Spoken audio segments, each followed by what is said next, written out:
नमस्कार जी। मैं श्री वैभव लक्ष्मी की व्रत कथा लेके आई हूँ आज। जय महालक्ष्मी जी की कथा। इस संसार के प्रारंभ से ही देवी देवताओं ने अपने चमत्कारों से अपने भक्तों और श्रद्धालुओं का उद्धार किया है। ऐसी महिमाओं का वर्णन हमने अक्सर सुना है। माँ श्री वैभव लक्ष्मी जी की महिमा भी सर्व मनोकामना पूरी करने वाली अर्थात सर्व सुख देने वाली है। उनकी महिमा का वर्णन ध्यानपूर्वक सुने। एक बड़ा शहर था। इस शहर में न जाने कितने लोग रहते थे। देश के कोने कोने से रोजगार की तलाश में आए लोग जब इस शहर में आते थे तो उनके पास कुछ भी तो नहीं होता था। उनकी एकमात्र यही इच्छा रहती थी कि उनको किसी तरह से भी 2 समय की रोटी मिल जाए, मजदूरी करके अपने बच्चों का पेट पाल ले, बस प्रभु के गुण गाए। वैसे तो देखा जाए तो मानव की इच्छाओं की कोई सीमा नहीं होती। शुरू में वह यही सोचता है उसे 2 समय की रोटी मिल जाए, प्रभु की यही सबसे बड़ी कृपा होगी। इसी के लिए वह मंदिरों में जाते हैं, तीर्थ यात्रा करते हैं तथा कथा सुनते हैं। और जब उन्हें 2 समय की रोटी मिलने लगती है तो उनके मन में कुछ विचार उठने लगते हैं। कैसे उनकी आय बढ़े, उनके पास धन हो, रहने के लिए बढ़िया मकान हो, पहनने के लिए अच्छे कपड़े हो, सवारी के लिए कार या स्कूटर हो।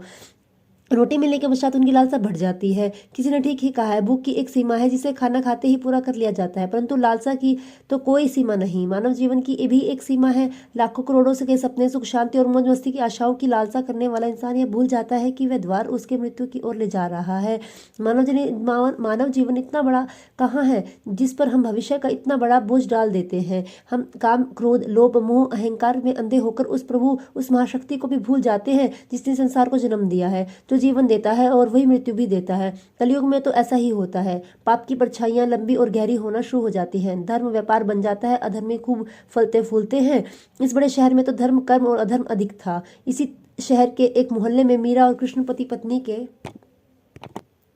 रूप में रहते थे। उनका छोटा सा घर था, यानी घर के नाम पर एक कमरा था। उसी में रसोई, उसी में सोना, उसी में खाना पीना, यही था उनका घर। कृष्ण किसी मिल में नौकरी करता था। मीरा घर का सारा काम काज करती थी। उसने अपने छोटे से घर को भी इतना साफ सुथरा व सजा रखा था कि मोहल्ले की औरतें अक्सर कहती थी, घर की सफाई रखना तो कोई मीरा बहन से सीखे। यह बात मीरा भी जानती थी कि इस शहर में अच्छे लोग कम और बुरे अधिक हैं। उसी के आस पड़ोस में कुछ औरतें ऐसी थी जो दिन भर एक दूसरे की चुगलियां करती थी। दूसरों के घर में जाकर उनकी बुराइयां ढूंढना तो उनका सबसे पहला काम था। अपने घर की भले ही उनके कोई खबर ना हो, मगर पूरे मोहल्ले की खबर तो उनके पास यूं ही रहती थी जैसे मोहल्ले की डायरी लिखने का काम प्रभु ने उन्हें सौंप रखा हो। मीरा तो उनकी ये बातें को पसंद नहीं करती थी। पहले तो उसे घर के काम काज से ही समय नहीं मिलता था। दूसरा, पति की सेवा करना उसका धर्म था। पति की लंबी आयु और उनकी उन्नति के लिए ईश्वर की उपासना करती। हर मंगलवार को महावीर जी का व्रत कर अपने पति का विचिर लंबी आयु के लिए रखती। मोहल्ले की चुगलखोर औरतों को मीरा की अच्छी आदतें कम पसंद आ सकती थी, तो वह कहने लगी थी कि मीरा में बड़ी अकड़ है, जो किसी से बात करना पसंद नहीं करती। शायद इसलिए न कि वह बड़ी सुंदर है, उसे अपनी सुंदरता पर बड़ा गर्व है। उसे यह नहीं पता कि जिस मोहल्ले में रहते हैं वहाँ सबसे मित्रता करते हैं, उनके साथ मिलकर बैठते हैं। यद्यपि वह यह किसी के पास सुख दुख बांटने नहीं जाएगी तो कल उसके आसपास कौन आएगा। इन सब की बड़ी बहन वीना भजनी थी और जो पूरे मोहल्ले में को अपनी उंगलियों पर नचाती थी। बहन वीना भजनी के अपने ही एक कीर्तन मंडली बना रखी थी जो घर जाकर कीर्तन करती थी। मीरा को ऐसी औरतें बिल्कुल पसंद नहीं थी जो कीर्तन करते समय एक दूसरे की चुगलियां करती हो। यही कारण था कि मीरा के कई बार उनके टोकते हुए कह दिया था, देखो बहन वीना भजनी, वैसे तो आपका नाम है भजनी, मैं आपके हाथ जोड़कर प्रार्थना करती हूँ कि पूजा एवं कीर्तन करते समय किसी की चुगली मत किया करो। किसी की बुराई करना तो अच्छा है, करने से तो अच्छा है आपकी उस समय से प्रभु का नाम ले ले, इससे आपका जीवन में सफल होगा, वह बुराई से भी बच जाओगे। मीरा की इतनी बात सुनते ही वीना भजनी को क्रोध आ गया। क्रोध के मारे उसके चेहरे का लाल रंग हो गया। वह कड़क से होकर बोली, जो ओ कल की छोकरी, क्या तू मुझे बताएगी कि तू मुझे क्या करना है? अभी शहर में आए 2 साल हुए हैं, गाँव का गोबर हाथों में उतरा नहीं और हम शहर वालों को कल सिखा रही है, गवार कहीं की। देखो बहन, मैं गवार हूँ या कुछ और, मैं प्रभु भक्ति में पूरा विश्वास रखती हूँ। मैं ये अच्छी तरह जानती हूँ कि भक्ति में ही शक्ति है। भक्ति ढोलकियां चिमटे बजाने से नहीं होती, बल्कि सत्य के पथ पर चलने से होती है। ईश्वर का यही सिद्धांत है, यही शिक्षा है कि किसी का बुरा मत करो। मैं तो हर जीवात्मा में रहता हूँ, तुम मेरी तलाश क्यों भटक रहे हो?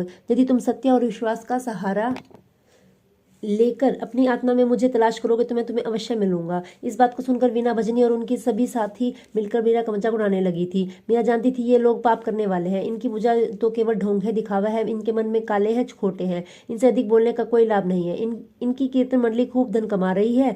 ईश्वर के नाम पर व्यापार, दुर्गा के नाम पर लूट, शी घिन आती है होने लगती है मीरा को इन सबसे।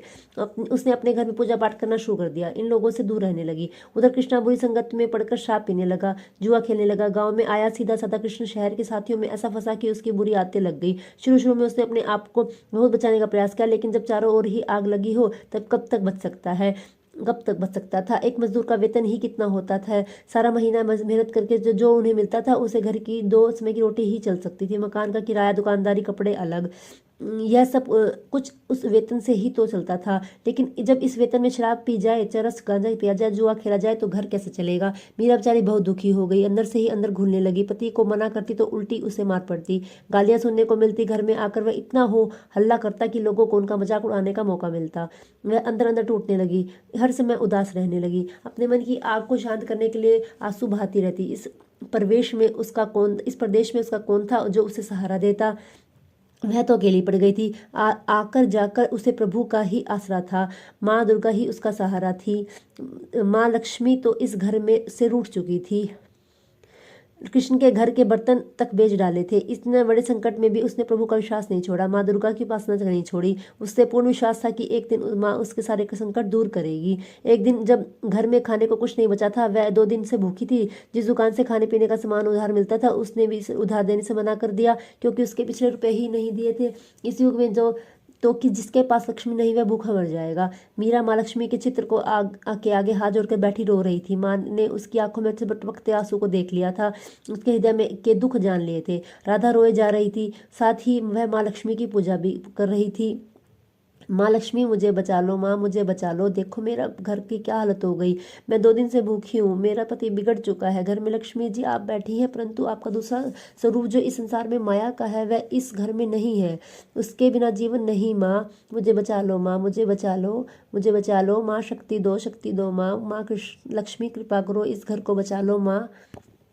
अब आप ही मेरा अंतिम सहारा हो, आसरा हो। तुमने मुझे न बचाया तो मैं तुम्हारे चरणों में ही जान दे दूंगी। अब तो मेरा यह अंतिम निर्णय है। मैं कहती हूँ। मीरा माँ लक्ष्मी के चित्र के आगे गिर गई। उस समय घंटियां बजने लगी, शंख की आवाज आने लगी। मीरा ने के उदास चेहरे पर अपने आप खुशी की लहर दौड़ आई।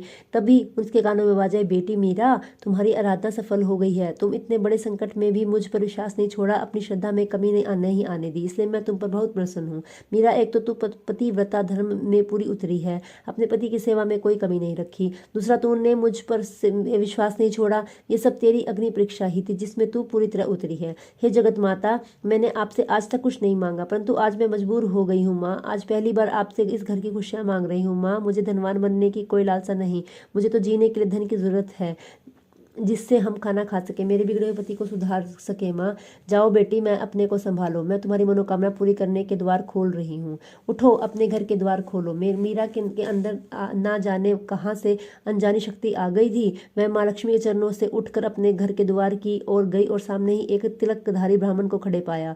बेटी मीरा, जय माँ लक्ष्मी जी बोलो, जय माँ लक्ष्मी। मीरा ने पूरे शक्ति से कहा। देखो बेटी, मैं माँ लक्ष्मी जी के मंदिर के पुजारी हूँ। माँ के आशीर्वाद से वह 2 बारी आटा और साथ में दालें और घी, यह सब खाने की सामग्री घर पहुंचाने के आदेश हुए हैं। आप धन्य हैं महाराज, आप धन्य हैं। माँ लक्ष्मी के पुजारी होने के नाते मैं आपके चरण छूती हूँ महाराज, और आपसे यही प्रार्थना करती हूँ कि मुझ पर इस संकट से निकालने का उपाय भी बताओ। देखो बेटी, इस माया रूपी संसार में सुख प्राप्त करने के लिए अपने मन को शुद्ध और आत्मा को पवित्र रखना पड़ता है। माया लक्ष्मी जी को तिजोरी में बंद रखने वाला पापी होता है।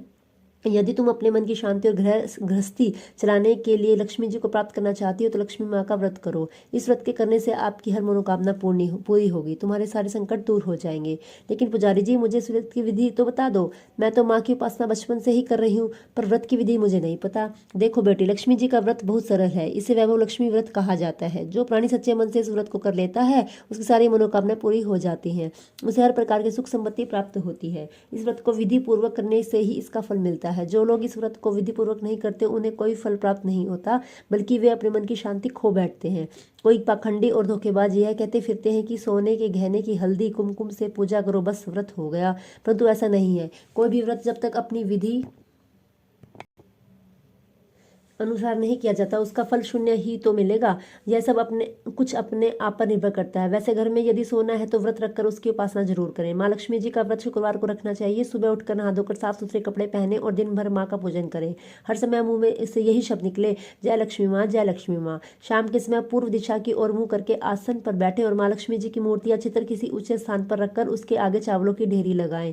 एक खुली प्लेट में सोने के जेवर रखें। यदि सोने के जेवर न हो तो चांदी के जेवर रखें। माँ लक्ष्मी के चरणों में गुलाब के सुर्ख सुर्ख फूल अर्पण करके धूप के साथ साथ देसी घी की ज्योति जलाएं। वैसे तो माँ लक्ष्मी के अनेक रूप है, परंतु इन सब की नींव श्री यंत्र है। जिन्होंने माँ के भक्ति की श्री यंत्र के दर्शन कर लिए, समझ लो उन्होंने माँ के हर रूप के दर्शन कर लिए। इसलिए माँ पूजन के समय श्री यंत्र को मत भूलें। सबसे पहले प्लेट में रखे जेवर को हल्दी का टीका लगाकर 5 बार बोले, जय माँ वैभव लक्ष्मी, जय माँ वैभव लक्ष्मी, हमारी खाली झोली भर दो माँ, हमारी खाली झोली भर दो माँ। इसके पश्चात घी, आटे और चीनी को भून कर बनाया गया प्रसाद, जिसमें केले के टुकड़े काटे हों, माँ लक्ष्मी की आरती करके उस प्रसाद को लोगों में बांटते में भी आपकी जुबान जय माता लक्ष्मी जी की जय जरूर रहनी चाहिए। यह व्रत निरंतर 21 या 51 रखे जा सकते हैं। सूर्यास्त होने के पश्चात माँ की उपासना करके जब प्रसाद बांट लें तो आप भी भोजन ग्रहण कर सकते हैं। माँ के आगे पड़े चावलों को पक्षियों को डाल दें। व्रत रखने वाले हर वक्त के लिए यह जरूरी है कि वह श्री वैभव लक्ष्मी व्रत की कथा का पाठ करे और लोगों को भी सुनाए। इससे और अधिक पुण्य मिलता है। यह सारे व्रत जब विधि पूर्वक हो जाए तो इसके फलस्वरूप रानी की हर इच्छा पूरी हो जाती है। माँ लक्ष्मी स्वयं उनका कल्याण करती है। उनके घर में सुख ही सुख मिलते हैं। धन तो आता ही है, पर जिसके घर में संतान हो उनके लिए वह व्रत वरदान से कम नहीं। जब व्रत संपूर्ण हो रहे हों, अर्थात 21वां या 51 व्रत जब रखे हों, उस दिन 7 छोटी बच्चियों को घर पर बुलाकर उन्हें उनका मनपसंद भोजन खिलाएं। फिर कन्या को चांदी का अथवा गिल्ट का एक का सिक्का रुपए का दक्षिणा में दें। उसी दिन माँ लक्ष्मी की श्री वैभव लक्ष्मी की व्रत कथा की 100 या 51 प्रतिमाएं माँ के भक्तों के हाथों से बांटें।